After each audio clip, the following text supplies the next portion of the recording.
Hello everyone, welcome back to our channel bright horizons. तो आज हम पढ़ेंगे यूनियन एग्जेक्टिव के बारे में। Union executive part fifth of the constitution article 52 से 72 के बीच में आता है। यूनियन एग्जेक्टिव क्या होता है? देखो, एग्जेक्टिव, ठीक है, एग्जीक्यूटिव क्या होता है कि भाई ब्यूरोक्रेट्स जिसको हम बोलते हैं, जो मतलब किसी पावर्स को एग्जीक्यूट करते हैं। जैसे मतलब लेजिस्लेचर होता है, बॉडीज होती हैं, लेजिस्लेचर होता है, एग्जेक्टिव होता है, जुडिशरी होता है। लेजिस्लेचर ऐसी बॉडी होती है जिसका काम है लॉ बनाना, और एग्जीक्यूट का होता है एग्जीक्यूट करना, उस जो कानून बनाया हुआ है उस कानून को पालना करनी। और एक जुडिशरी होती है जो क्या करती है, न्यायपालिका जिसको हम बोलते हैं। अगर किसी ने कानून को तोड़ा तो उसको सजा देनी, ये होता है जुडिशरी का काम। ठीक है, तो अलग अलग हैं। आज हम बात करेंगे एग्जेक्टिव के बारे में। ठीक है, तो इसकी एक प्लेलिस्ट मैं लेके आ रहा हूँ, 5-7 वीडियोस में, 4-5 वीडियोस में इसको मैं कवर करूँगा पूरा एग्जेक्टिव को। तो प्लेलिस्ट को सब्सक्राइब कर लेना, चैनल को सब्सक्राइब और लाइक कर लेना। एग्जेक्टिव में देखते हैं, जो सबसे पहले आता है president, vice president, prime minister and council of ministers और अटॉर्नी जनरल के बारे में। ठीक है, इनके बारे में डिटेल में डिस्कस करते हैं। President, article 52 provides that there shall be a president of India. Article 52 कहता है कि प्रेसिडेंट के बारे में बात करता है कि प्रेसिडेंट होना चाहिए इंडिया में। President is the head of Indian state, he is the first citizen of India. President को हेड ऑफ इंडियन स्टेट का हेड कहा जाता है और फर्स्ट सिटीजन माना जाता है उसको इंडिया का। ठीक है, अब आप बोलोगे कि सर मतलब इंडियन स्टेट, स्टेट थोड़ी इंडिया, इंडिया तो मतलब कंट्री है। मैं आपको बता दूं, कॉन्स्टिट्यूशन में हर कंट्री को स्टेट कहा जाता है, मतलब स्टेट बोलते हैं उसको, एक मतलब एक नाम है, एक वर्ड बोला जाता है। ठीक है, तो जहां जहां भी आपको पॉलिटी में स्टेट देखने को मिलेगा वो कंट्री है भाई। तो आपको थोड़ा सा डिफ्रेंशिएट करना पड़ेगा कि एक्चुअली में स्टेट क्या है और कंट्री कौन सी है। Executive powers of union, article 53। Article 53 provides that executive power of the union shall be vested in the president and shall be exercised by him either directly or through officers subordinate to him the accordance with the constitution। ठीक है, article 53 में क्या कहा गया है? Executive power of union state जो किसके हाथ में है? प्रेसिडेंट के हाथ में है। ठीक है, वो डायरेक्टली या थ्रू द ऑफिसर्स उसको कंटिन्यू कर सकता है, अकॉर्डेंस कर सकता है। President shall be the supreme commander of defence forces in India. Important है। ठीक है, प्रेसिडेंट जो होता है ना, हमारा जो इंडिया की जो जितनी भी फोर्सेस हैं उसका सुप्रीम कमांडर होता है। ठीक है, जैसे मतलब हर फोर्सेस होती है, आर्मी होती है, नेवी, एयरफोर्स हैं, जितनी फोर्सेस होते हैं उनके जो जनरल होते हैं, ब्रिगेडियर होते हैं। ठीक है, उनके जो मतलब सबसे ऊपर उनके ऊपर जो हेड होता है ना, ठीक है, गवर्नर होता है, गवर्नर से ऊपर भी जो हेड होता है वो प्रेसिडेंट होता है, मेन पावर। ठीक है, प्रेसिडेंट के नीचे गवर्नर आते हैं। ठीक है, देन गवर्नर के नीचे जनरल्स वगैरह आते हैं। ठीक है, इलेक्शंस ऑफ प्रेसिडेंट्स, प्रेसिडेंट के इलेक्शंस कैसे होते हैं। ठीक है, हमने क्या करना है, प्रेसिडेंट के बारे में पूरा पढ़ना है डिटेल में। प्रेसिडेंट के इलेक्शंस क्या होते हैं, प्रेसिडेंट की क्वालिफिकेशंस क्या हैं, प्रेसिडेंट के पास कौन कौन सी पावर हैं, प्रेसिडेंट को इलेक्ट कैसे किया जाता है, सब कुछ। Election of president, article 54। Article 54 provides that president shall be elected by the members of electoral college consists of। ठीक है, आर्टिकल 54 कहता है कि प्रेसिडेंट को इलेक्ट करने के लिए ये जो मेंबर्स होते हैं वो कौन कौन से होते हैं। पहला तो ये elected members of both the houses of parliament, parliament के दोनों हाउसेस के इलेक्टेड मेंबर को, ठीक है, वो इसको क्या कर सकते हैं, हम वोट दे सकते हैं, उनको इलेक्ट कर सकते हैं। इलेक्टेड मेंबर्स मतलब जो चुने हुए होंगे, बोथ हाउसेस मतलब लोकसभा और राज्यसभा, दोनों हाउसेस के जो एमपीस होते हैं, जो इलेक्टेड होंगे, जो मतलब प्रेजेंट में एमपी हैं, वही वोट दे सकते हैं, नॉमिनेटेड नहीं। ठीक है, नॉमिनेटेड होते हैं जैसे मतलब जो खड़े हुए हैं चुनाव में, जैसे 5 बंदे नॉमिनेट हो गए और उसमें से एक बंदा जीत गया भाई। ठीक है, और ये होगा इलेक्टेड और ये है नॉमिनेटेड, नॉमिनेटेड नहीं कर सकते participate. Elected members of legislative assemblies of state. ठीक है, स्टेट की जितनी भी लेजिस्लेटिव असेंबली हैं उसके इलेक्टेड मेंबर्स जो एमएलएस होते हैं वो वोट कर सकते हैं। और state includes the national capital territory of Delhi and union territory of Pondicherry. It means elected members of legislative assemblies of NCT of Delhi and Union Territory of Pondicherry shall also be eligible to vote in the election of president। कहते states में दिल्ली और पुडुचेरी को भी include कर दिया गया है। ठीक है, मतलब इसका मतलब ये है कि elected members of legislative assemblies of जो दिल्ली की और यूनियन टेरिटरी पुडुचेरी है वो भी एलिजिबल हैं, वो भी वोट कर सकते हैं प्रेसिडेंट के इलेक्शन में। ठीक है, आगे members who do not participate in election of president, it is to be noted that. ठीक है, कौन कौन से मेंबर हैं जो पार्टिसिपेट नहीं कर सकते हैं इलेक्शन में, उनको नोट किया जाए। खुल जा भाई। ठीक है, हाँ, nominated members of both the houses of parliament. ठीक है, दोनों पार्लियामेंट के हाउसेस के जो नॉमिनेटेड मेंबर हैं वो इलेक्टेड नहीं कर सकते, मतलब इलेक्शन में पार्टिसिपेट नहीं कर सकते हैं। Nominated members of state legislative assembly के जो मेंबर्स हैं जो नॉमिनेटेड हैं वो पार्टिसिपेट नहीं कर सकते हैं। Members both elected and nominated of state legislative councils. ठीक है, in case of bicameral legislation, मतलब कुछ कुछ स्टेट्स ऐसी हुए हैं जिसमें बाइकैमरल लेजिस्लेशन है, जिसमें मतलब कुछ स्टेट्स ऐसी हैं जिसमें MLC भी खड़े होते हैं और MLA भी खड़े होते हैं। ठीक है, और उसमें जो MLC होते हैं वो पार्टिसिपेट नहीं कर सकते हैं इलेक्शन में।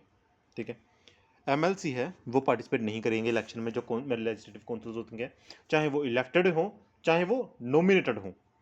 उसके बाद nominated members of legislative assemblies of Delhi and Puducherry do not participate in the election of president, मतलब इन दोनों स्टेट्स के जो मतलब जो यूटीज हैं, सॉरी, ठीक है, दिल्ली और पुडुचेरी के जो मतलब नॉमिनेटेड मेंबर्स हैं वो पार्टिसिपेट नहीं कर सकते, हालांकि इसके इलेक्टेड मेंबर्स पार्टिसिपेट कर सकते हैं भाई। ठीक है, उसके बाद आर्टिकल 55 के बारे में पढ़ें। आर्टिकल 55 क्या करता है? आर्टिकल 50 प्रोवाइड करता है there shall be a uniformity in the scale of representation of different states as well as parity between the state of whole union in the election of president. मतलब article 55 ये कहना चाहता है कि भाई uniformity होनी चाहिए प्रेसिडेंट के इलेक्शन में, मतलब एक मतलब ट्रांसपेरेंट तरीके से इलेक्शन होना चाहिए। तो क्या है इसमें, थोड़ा डिटेल में पढ़ते हैं। आर्टिकल 53 क्लॉज 3 में कहता है the president election is held in accordance with the system of proportional representation, मतलब PR। ठीक है, प्रोपोर्शनल रिप्रेजेंटेशन तरीके से इनके इलेक्शन होते हैं, which means of single transferable vote, जिसको हम सिंगल ट्रांसफरेबल वोट भी बोला जाता है, and the voting is by secret ballot के साथ इसकी वोटिंग हुई जाती है। ठीक है, सीक्रेट बैलेट पेपर होता है भाई, तरीका मैं समझाता हूँ डिटेल में। देखो, जैसे हम प्रेसिडेंट के इलेक्शंस होते हैं हमारे, ठीक है, नहीं सॉरी, प्राइम मिनिस्टर के इलेक्शंस होते हैं, हम क्या करते हैं कि मतलब उस एक चुनाव चिन्ह चिन्ह होता है, हम बटन दबा देते हैं कि भाई इसको ठप्पा लग गया, ये हमने इसको वोट दे के आ गए। किसी का मन करता है कि हम फूल पे देंगे, किसी का मन करता है हम हाथ पे देंगे, किसी का मन करता है हम झाड़ू पे देंगे, कहीं भी हम वोट दे के आ जाते हैं। बट प्रेसिडेंट के इलेक्शन में ऐसा नहीं है। प्रेसिडेंट के इलेक्शन में क्या होता है, एक पेपर होता है, ठीक है, जिसमें हमने क्या करना होता है, प्रायोरिटी होती है। ठीक है, हमने प्रायोरिटी, सबके नाम लिखे होते हैं जो भी नॉमिनेटेड मेंबर्स होंगे, हमने उनको प्रायोरिटी देनी है। जैसे पहले नंबर पे हमने दे दिया, कोई बंदे हैं खड़े हुए हैं प्रेसिडेंट, एक राम, श्याम, मोहन, 3 बंदे हैं जो मतलब प्रेसिडेंट के इलेक्शन में खड़े हुए हैं। मैं वोट देने गया, मैं क्या करूँगा, पहले नंबर पे मैंने दे दिया श्याम को प्रेफरेंस, दूसरे नंबर पे मैंने प्रेफरेंस दे दी मोहन को, थर्ड नंबर पे मैंने प्रेफरेंस दे दी राम को। ऐसे ही कोई और बंदा जाएगा वोट देने, उसने पहले नंबर पे प्रेफरेंस दे दी राम को, दूसरे नंबर पे दे दी श्याम को, थर्ड नंबर पे दे दी मोहन को। अब आप बोलोगे कि सर इसका क्या बेनिफिट? इसका बेनिफिट ये है कि ये थोड़ा कॉम्प्लिकेटेड सिस्टम हो जाता है। इसमें क्या किया जाता है, सबसे पहले तो काउंट किया जाता है कि फर्स्ट प्रेफरेंस वाले कितने हैं। और फर्स्ट प्रेफरेंस जैसे राम है, राम को फर्स्ट प्रेफरेंस कितने बंदों ने दी है? 40 बंदों ने अगर उसको फर्स्ट प्रेफरेंस दी है, टोटल वोट देने वाले अगर 60 बंदे हैं, जिसमें से 40 बंदों ने राम को फर्स्ट प्रेफरेंस दी है, तो राम को प्रेसिडेंट माना जाएगा। ठीक है, अगर फर्स्ट प्रेसिडेंट वाले मतलब फर्स्ट प्रेफरेंस वाले कम बन रहे हैं और सेकंड, फिर हम या किसी तरीके से नहीं हुआ, फिर हम क्या करते हैं, सेकंड प्रेफरेंस को चूज़ करते हैं। तो ये थोड़ा कॉम्प्लिकेटेड बन जाता है मैटर। देन उसके बाद आगे देखते हैं term resignation and re election, जो आर्टिकल 56 में है। provides that president shall hold office for the term of 5 years and the date on which he enters upon his office. President अपना ऑफिस होल्ड करता है 5 साल के लिए। कब से? जिस दिन वो ऑफिस में एंटर करेगा तब से 5 साल तक के लिए वो अपने ऑफिस में एंटर रहेगा। मतलब इतने साल वो 5 साल वो अपने ऑफिस में बिताएगा। इसी बीच इलेक्शन होंगे और कोई और सेकंड प्रेसिडेंट आएगा, वो जैसे ही एंटर करेगा तो वो ऑफिस छोड़ देंगे, अपना रिजाइन दे देंगे। The president may resign by addressing his resignation letter to the vice president. अगर किसी भी कंडीशन में जहां अपना कार्यकाल पूरा होने पर या इससे पहले अगर प्रेसिडेंट ने रिजाइन देना हो तो वो अपना रेजिग्नेशन लेटर किसको देंगे? वाइस प्रेसिडेंट को लिख के देंगे अपना रेजिग्नेशन लेटर। उसके बाद second, president may for violation of constitution be removal from the office by impeachment in the manner provided in the article 61 में लिखा है।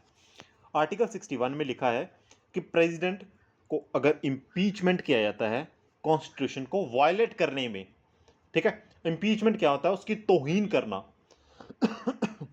उसकी तौहीन करके, उनकी तौहीन करके या किसी भी तरह से उनके पर मतलब कीचड़ उछाल के कि भाई आप ऐसे हो, आप वैसे हो, आपने ऐसे किया, आपने ऐसे किया।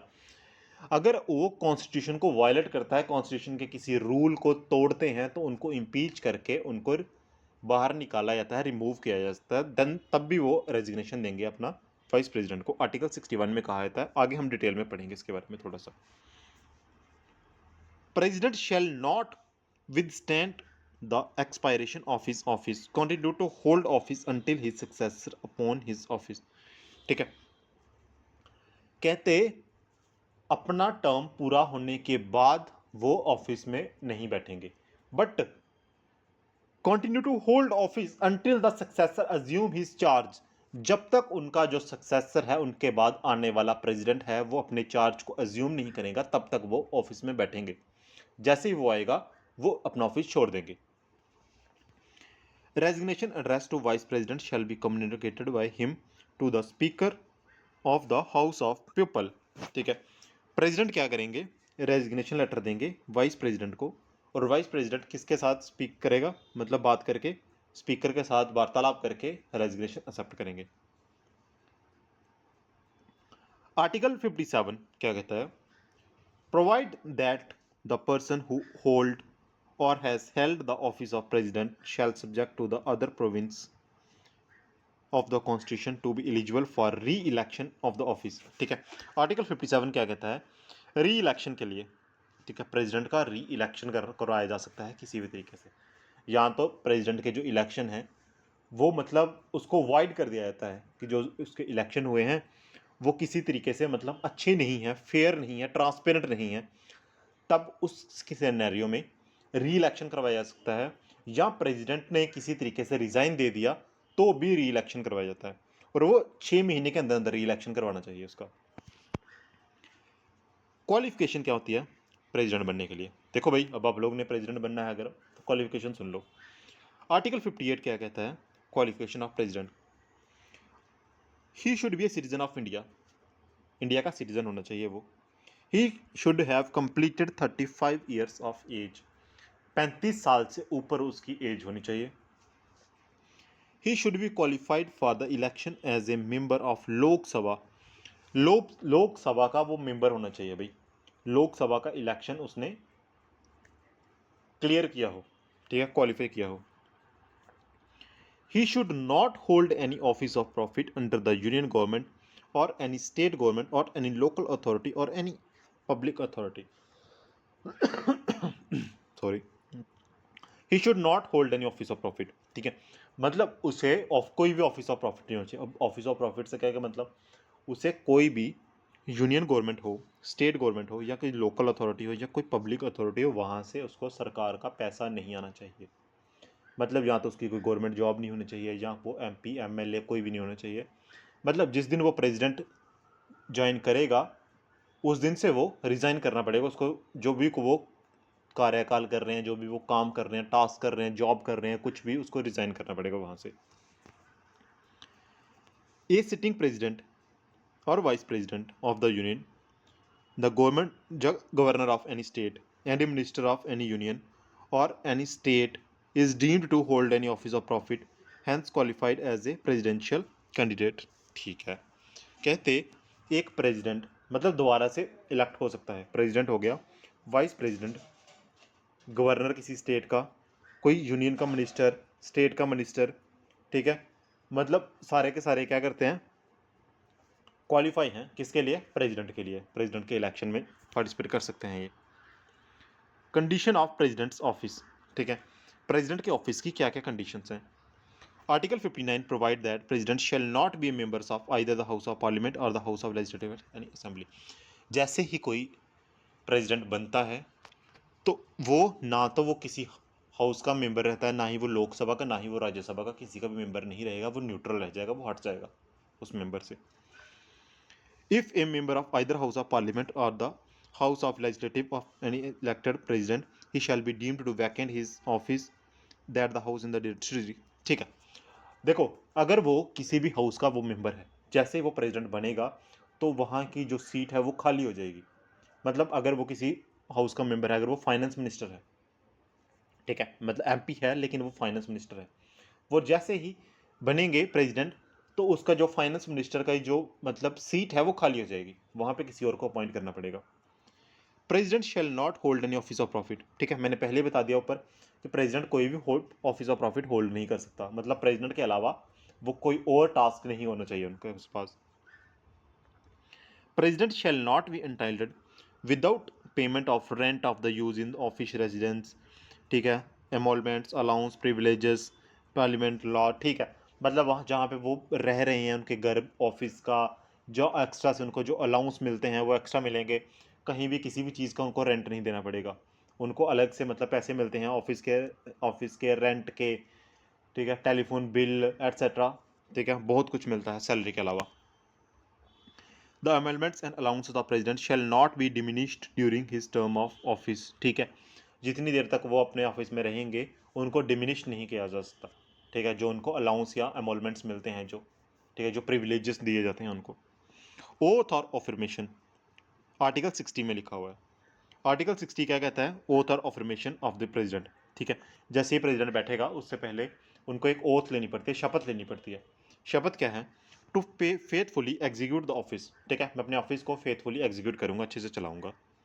देन उसके बाद to preserve, protect and defend the constitution of law, ठीक है, इसको मैं प्रिजर्व और प्रोटेक्ट करके रखूंगा। To devote himself to the service and well being to the people of India, ठीक है, सर्विस अच्छे से करूंगा और पीपल ऑफ इंडिया के लिए वेल बींग रहूंगा। The oath of the affirmation of president is administered by chief justice of India in his absence the senior most जज ऑफ सुप्रीम कोर्ट अवेलेबल, ठीक है, ये जो ओथ है, ये शपथ इनको कौन दिलवाते हैं, चीफ जस्टिस ऑफ इंडिया, मतलब इंडिया के जो जज होते हैं ना, जो सबसे बड़े जज होते हैं जिनको हम चीफ जस्टिस ऑफ इंडिया बोला जाता है, वो प्रेसिडेंट को ओथ दिलवाते हैं। अगर in case chief justice of India available ना हो किसी रीज़न की वजह से, तो सीनियर मोस्ट जज ऑफ सुप्रीम कोर्ट का जो सीनियर मोस्ट जज हैं वो उनको ओथ दिलवाएंगे। देखो, इम्पीचमेंट ऑफ द प्रेसिडेंट, ठीक है, सॉरी एक line, any other person acting as a president और discharging the functions of the president also undertake the similar oath और ऑफर्मेशन। देखो, प्रेसिडेंट के अलावा अगर कोई और पर्सन, ठीक है, प्रेसिडेंट की एक्टिंग करता है, मतलब अगर प्रेसिडेंट बीमार है या किसी रीज़न से कुछ दिन के लिए वो प्रेसिडेंट पे बैठते हैं, उन सीट पे बैठते हैं, तो वो भी सेम ओथ लेंगे, देन वो प्रेसिडेंट की एक्ट करेंगे। इम्पीचमेंट ऑफ द प्रेसिडेंट, ठीक है, तौहीन करना किसी चीज़ की, ठीक, उल्लंघना करना, impeachment of the president article 61 में कहा गया है। Impeachment ground, president is impeached on the ground of violation of constitution, ठीक है, और हालांकि ये जो वायलेशन ऑफ कॉन्स्टिट्यूशन है ये कॉन्स्टिट्यूशन में डिफाइन नहीं है ये वर्ड, ठीक है, मतलब कॉन्स्टिट्यूशन में नहीं लिखा हुआ जी, जो हमने बनाया है मतलब, लेकिन अगर वो कॉन्स्टिट्यूशन की तौहीन करते हैं, अगर वो कॉन्स्टिट्यूशन की उल्लंघना करते हैं तो उनको इम्पीचमेंट किया जा सकता है, उनके ऊपर president immune from criminal charges, president के ऊपर कोई भी क्रिमिनल चार्जेस नहीं लगाए जा सकते, ठीक, उनकी सिर्फ इम्पीचमेंट की जा सकती है, ठीक है, मतलब वो अगर कुछ भी करें उनके ऊपर नहीं लगाया जा सकता criminal charges. The impeachment charges can be initiated by the either house of the parliament.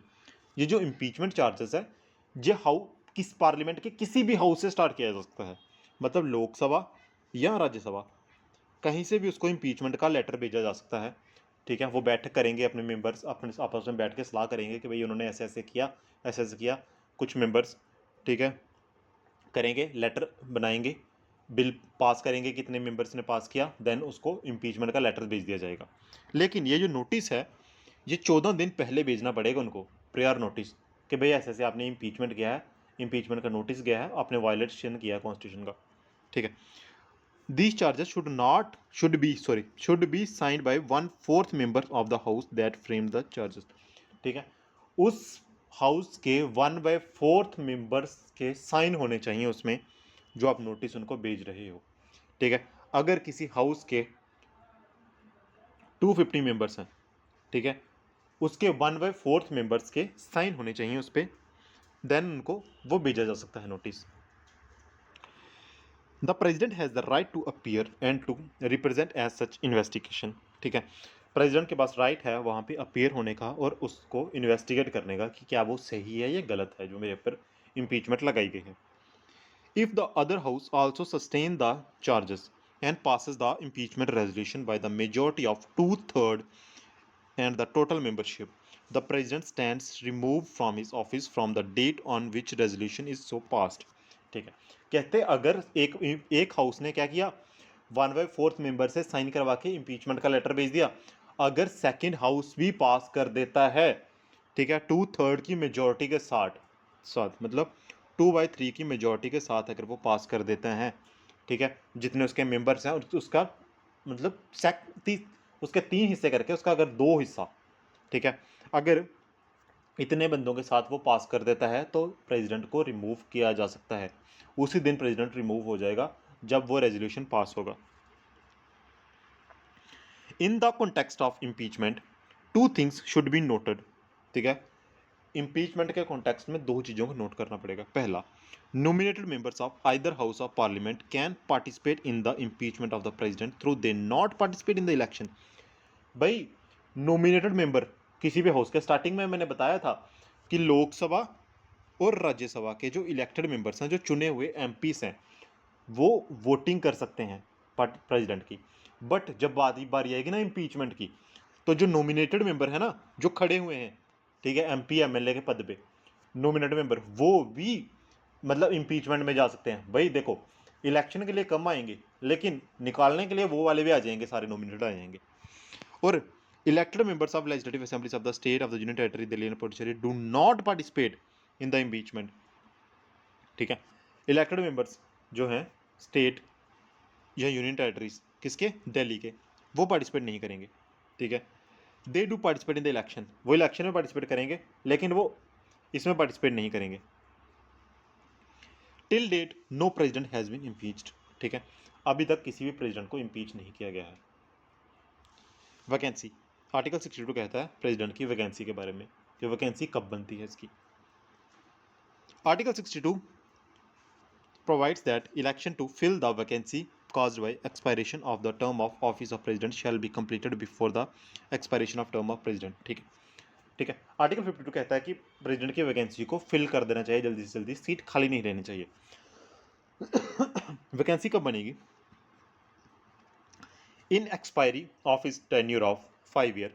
ठीक है, 5 साल का टेन्यूर खत्म होने पर, बाय हिज रेजिग्नेशन, अगर वो रिजाइन दे देते हैं, on his removal of by the process of impeachment, अगर वो इम्पीचमेंट करके उनको बाहर निकाला जाता है तो, बाय हिज डेथ, या अदरवाइज अगर वो बीमार हो गए या उसका इनका इलेक्शन में कोई खोट थी, नल एंड वॉइड कर देगा, इलेक्शन गलत तरीके से हुआ था या किसी भी रीज़न से एट्सेट्रा एट्सेट्रा, अगर वो मतलब नहीं है, वैकेंट है सीट, तो उस वैकेंट सीट को फिल करना पड़ेगा, वहाँ पे दूसरे प्रेसिडेंट को बिठाना पड़ेगा। तो उस समय किसको बिठाला जाएगा, उस समय वाइस प्रेसिडेंट बैठ सकता है वहाँ पे।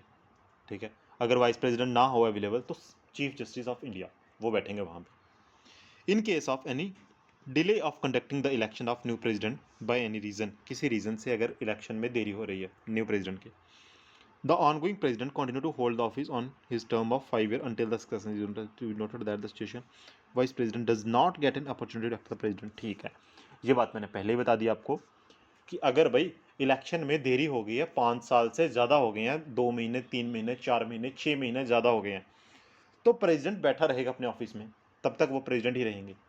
ठीक है, इन सिनेरियो में वाइस प्रेसिडेंट वो प्रेसिडेंट पे गद्दी पे नहीं बैठेंगे, प्रेसिडेंट ही रहेंगे।